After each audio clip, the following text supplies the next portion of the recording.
So you've applied for a role, you've gone through the interviews, and you are not hearing back from the employer or the recruiter. Have you been ghosted? Did they send an offer to someone else? How long should you be waiting? I have got you covered.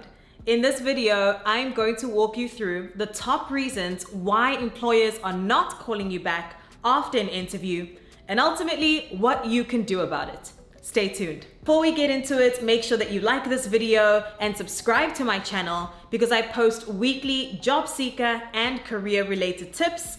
Click the bell to be notified whenever I drop a new video because I don't want you to miss a beat. My name is Cindy Makita Dodd, career strategist and coach, and in this video, I'm going to provide two perspectives as to why employers are not calling you back after an interview. On the one hand, we are going to look at things that you potentially did during your interview that slimmed your chances of getting called back, and you have control over these things. And on the other hand, we are going to look at situations or circumstances that are happening on the employer's side that you do not have control over. And I think it's important for us to address both of these perspectives so that you ultimately know why you are not getting called back after an interview. And one last thing before I get into the top reasons why employers are not calling you back, it's important that you understand I 100% believe an employer should let you know as an applicant if you did not get the job or not. Firmly believe it. Does it happen all the time? Not so often. Sometimes you will not hear back from employers.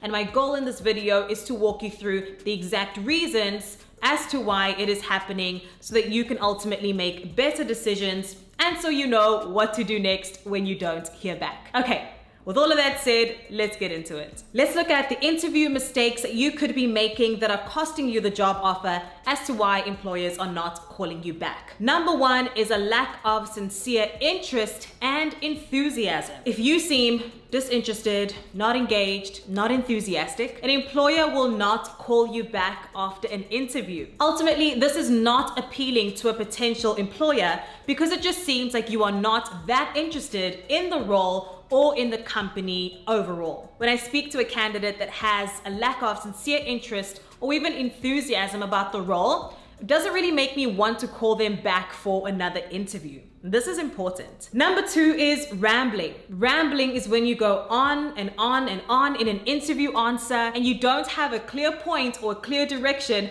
as to what you want to say. Rambling is one of the reasons why candidates do not get called back after an interview because it shows that you don't have clear direction in your thoughts, maybe that you didn't prepare well for the interview, or that your thinking is unorganized. So make sure that you practice beforehand your interview answers so that you can best present them in a clear and concise way. Number three is no knowledge about the company or the role that you are applying for. This is one of my pet peeves when speaking to candidates. When they don't know about the role or they don't know what the company does that they're applying for. If you are interviewing somewhere, make sure that you do your research because it's a really bad look on the employer side when you don't know the role that you're applying for, you have no information about what the company does or the products and services that they offer.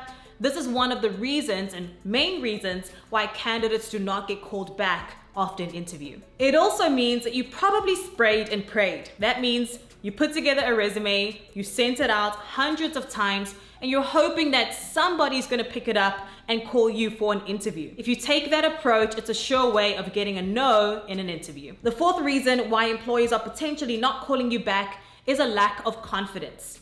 It's simple. Employers want people who are confident. Confident in the value they bring to the table, confident that they can help the company succeed, and confident in themselves. And if you're not portraying or demonstrating this confidence in an interview, you may not get called back. It's simple. If you're not confident in yourself, how can you expect an employer to be confident that you can get the job done? So make sure that you demonstrate your confidence in an interview. And number five, interview mistakes that may be costing you a job offer is not asking the interviewer questions at the end. Make sure that you have good questions to ask at the end of an interview because it demonstrates that you are interested, that you're enthusiastic about the role, and that you really want to know about the next steps in the process. Asking questions at the end of an interview is also a great great way to know what the next steps are in the hiring process. So maybe they'll let you know in 2 weeks or 2 months whether they are going to move forward with the candidate. Whatever their timeline is for hiring,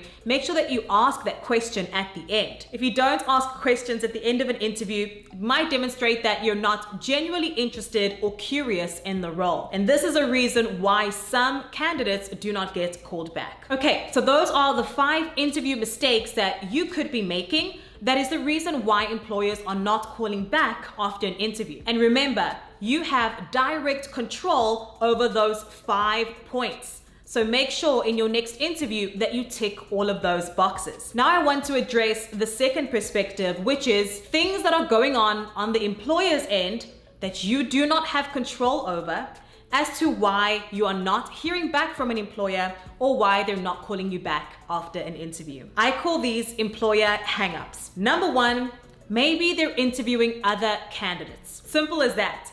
You may not have heard back from the employer because they may still be in the interview process with various candidates. From phone screening to first, second, third round interviews, the process can be quite long. So make sure that you keep in consideration that an employer may still be interviewing other candidates, and that is a reason why they may not be calling you back after an interview. Employers will go through the interview process with a set amount of candidates before they extend the final offer to the one person that's going to join their team. The second employer hang-up could be that they're doing their due diligence. This means that when they get to the end of the interview process, they want to evaluate things like your references, review your resume, LinkedIn profile, online sources, background checks, and various other methods that employers use to make sure that information is aligned and that you are the ideal candidate for the role. They need time to do this. So this could be one of the reasons why you are not hearing back after an interview. And the third employer hang-up could be that the company is on a hiring freeze. When an employer undergoes a hiring freeze, it simply means that they are not going to be hiring candidates for a set period of time.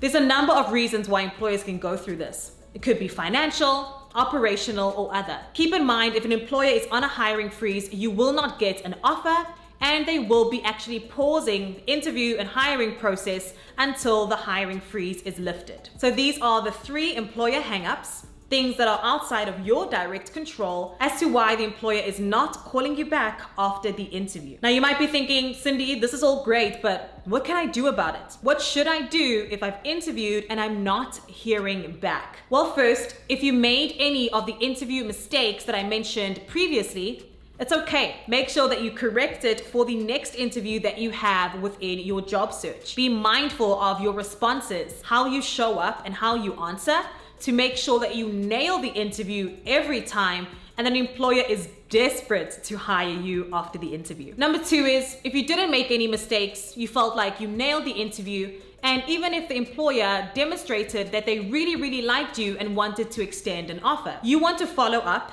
and be sincere when you do it, keeping in mind that there are various reasons as to why they didn't get back to you at this point. Be sincere in your follow-ups, mention that you are still very interested in the role and that you'd like a timeline as to when you could potentially hear back from them. It shows that you are sincere, but that you're also considerate of things that may be going on in their world while you are waiting for the next steps. I promise you, if an employer really wants you on their team, they will call you back. But it's important to do your part to be proactive and to follow up, and especially to ensure that you are interviewing as best as you can if you really want that offer. Another tip is to make sure that you continue with your job search. While you are waiting to hear back from one employer or another, be proactive and continue on your job search. You should have various applications that you are sending out proactively and intentionally, that you're not reliant on just one job offer or application, and that you're being proactive across the board. And lastly, know that this is the nature of the game. You can expect that some employers will get back to you, they'll be super proactive, very communicative, and you'll know where you stand across all points in the process, but some employers will not. And it's just the nature of the game. So expect it, but also know what you can do on the other side in terms of follow-up and in terms of preparing for the interview so that you are good on all bases. And so to recap, the top reasons why employers are not calling you back after an interview. Remember, we covered two perspectives. On the one side, these are interview mistakes that you potentially made. One is a lack of sincere interest or enthusiasm for the role and for the company. The second is rambling in the interview. Third is having no knowledge of the company or the role that you're applying for. Fourth is a lack of confidence. And number 5 is not asking the interviewer questions at the end of your interview. And on the other side, our second perspectives is employer hang-ups, things that are outside of your control, situations or circumstances going on the employer's end. Number 1 is maybe they're still interviewing other candidates and they have not made a distinct decision yet. Number 2 is that they're still doing their due diligence from all the candidates that they've shortlisted. And last but not least, they may be on a hiring freeze. I hope that you found this video useful. If you've ever been in a situation where you were waiting to hear back from an employer, let me know in the comments below. As usual, make sure to click the link in the description of this video because I have free resources for you. On the one hand, I want you to download my free guide, the Standout Candidate Toolkit, that is going to walk you through the step-by-step strategies on how you can be a standout candidate. And you are exclusively invited to my next masterclass where I'm going to show you how to land your dream job in the next 60 to 90 days. Guaranteed. Make sure to like this video, subscribe to my channel for more videos like these, and I will see you next time. Bye for now.